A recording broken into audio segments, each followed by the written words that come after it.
Next question علی بھائی، روزہ رکھنے اور روزہ کھولنے کی مصنون دعائیں بتا دیں اور عربی میں آہستہ آہستہ ریکارڈ کروا دیں تاکہ ہم سن کر یاد کر لیں، پلیز ان کا ترجمہ بھی بتا دیں۔ کھولنے اور رکھنے کی دعائیں تو کوئی نہیں، صرف ایک روزہ افطار کرنے کی دعا ہے جو صحیح سند سے ثابت ہے۔ سنن ابی داؤد میں صحیح سند کے ساتھ ہے کہ سیدنا عبداللہ بن عمر رضی اللہ تعالی عنہما کے بارے میں وہ تابعی کہتے ہیں کہ عبداللہ بن عمر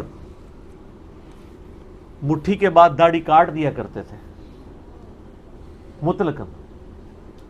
ایک تو بخاری میں آتا ہے نا کہ حج اور عمرے پہ کاٹتے تھے، اس کے علاوہ بھی، اور حج و عمرے پہ جو کاٹتے تھے نا وہ انہوں نے حج سے 2 مہینے پہلے بڑھائی ہوئی ہوتی تھی۔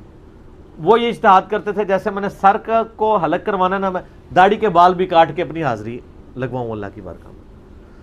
تو ابو داؤد کی حدیث کے الفاظ ہیں کہ عبداللہ بن عمر مٹھی کے بعد داڑھی کاٹ دیا کرتے تھے، اور دوسرا وہ افطار کے وقت دعا پڑھا کرتے تھے، ذهب الظمأ وابتلت العروق وثبت الاجر انشاءاللہ۔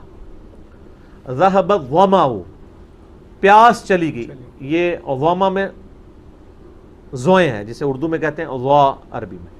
ذهب الظمأ وابتلت العروق، اور رگیں تر ہو گئیں۔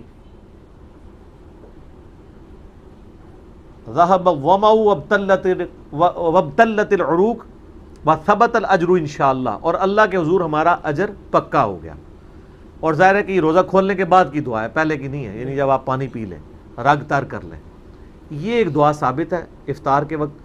بلکہ سنن ابن ماجہ میں حدیث ہے کہ روزہ دار کی دعا قبول ہوتی ہے خصوصاً افطار کے وقت۔ افطار کے وقت آپ تمام مسنون دعائیں کریں، صبح شام کے جو اذکار میں شام کے اذکار ہیں وہ بھی کریں، اور دعائیں کریں صبح شام کے اذکار جو بلو کارڈ پہ ہیں، گرین کارڈ والی دعائیں کریں، قرآنی دعائیں کریں، جتنی مرضی دعائیں مانگیں، اور یہ والی دعا افطار کے بعد ہے۔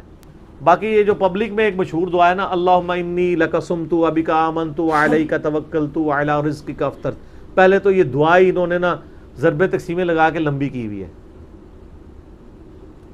یہ دعا صرف اتنی ہے، اللہم لک صمت وعلی رزقک افطرت، بس۔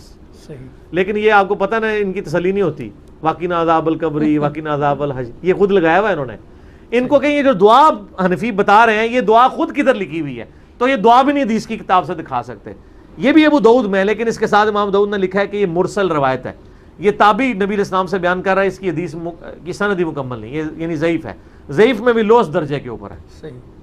لیکن وہ بھی دعا غلط ہے، وہ جو حدیث میں الفاظ ہیں وہ یہ نہیں ہے، وہ یہ ہے اللہم لک صمت وعلی رزقک افطرت۔ انہوں نے کیا بنایا، اللہم انی لک صمت وبک آمنت وعلیک توکلت وعلی رزقک افطرت۔ کتنی چیزیں جوڑی ہیں انہوں نے، تو جوڑتے جاتے ہیں جوڑتے جاتے ہیں جوڑتے جاتے ہیں۔ روزہ رکھنے کی تو کوئی دعا نہیں ہے، روزہ رکھنے کی نیت ہے صرف، اور نیت دل کے ارادے کا نام ہوتا ہے، زبان سے نہیں، وہ بھی انہوں نے بنائی ہوئی ہے۔ وَبِصَوْمِ غَدٍ نَوَيْتُ مِنْ شَهْرِ رمضان، میں کل کے رمضان کے روزے کی نیت کرتا ہوں، آج کی تو نہیں کرتا، وہ ایک دن پہلے ہی کر وہ لفظ بھی بنا رہے تھے، کوئی صحیح بنا دے یار، پھر کہتے ہیں بزرگاں نے چنگے لانا ہے، بزرگاں نو آج کل کا بھی فرق نہیں سی پتا، ٹھیک ہے نا؟ تو ہونا چاہیے کہ میں آج کے روزے کی نیت کرتا ہوں، ہاں ایک دن پہلے، لیکن وہ ہے ہی غلط ہے، نیت تو دل کا ارادہ ہے۔ دیکھیں یہ تو حدیث ٹھیک ہے، بخاری میں بھی ہے، مسلم میں، بخاری کی پہلی حدیث ہے، انما الاعمال بالنیات، اعمال کا دار و مدار نیتوں پہ ہے۔ نیت تو ہر کام کی آپ نے کرنی ہے، لیکن وہ دل کا ارادہ ہے۔ آپ کبھی وضو کے لیے کرتے ہیں نیت؟ نیت کرتا ہوں اس وضو کی خاص واسطے نماز عشاء کے،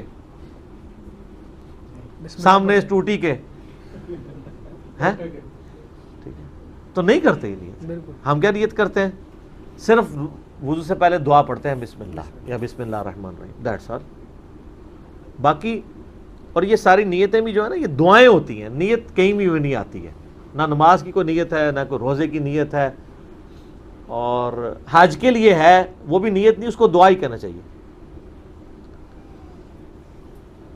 تو باقی تو جتنی بھی صبح شام کے اذکار ہیں وہ سب کی سب دعائیں ہیں، تو آپ یہ دعا مانگیں، ذهب الظمأ وابتلت العروق وثبت الاجر انشاءاللہ۔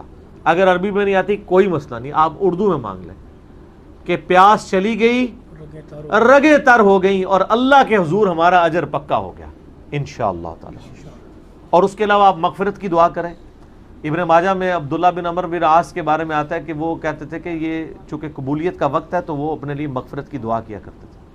اللہم ربنا آتنا فی الدنیا حسنہ وفی الآخرۃ حسنہ وقنا عذاب النار، یہ دعا مانگے۔ اللہم اجرنا من النار، یہ مانگے، ٹھیک ہے۔ رب اجعلنی والی دعا مانگے، اور جتنی دعائیں آپ کو یاد ہیں افطار کے آخری یعنی افطار سے جسٹ 5 منٹ پہلے دعائیں مانگنا شروع کر دیں، اور وہ قبولیت کا وقت ہے، آپ دعا مانگتے جائیں۔ باقی جو روزہ کھولنے کے بعد کی دعا ہے نا، بس وہی ثابت ہے، نہ روزہ رکھنے کی کوئی دعا ہے۔ ہاں سحری سے پہلے بسم اللہ پڑھ لیں اور افطار کے وقت بھی بسم اللہ پڑھ لیں، وہ تو ہے جنرل، اور کوئی دعا نہیں ہے، وہ جنرل دعا ہی ہے، ٹھیک ہو؟ جزاکم اللہ خیر۔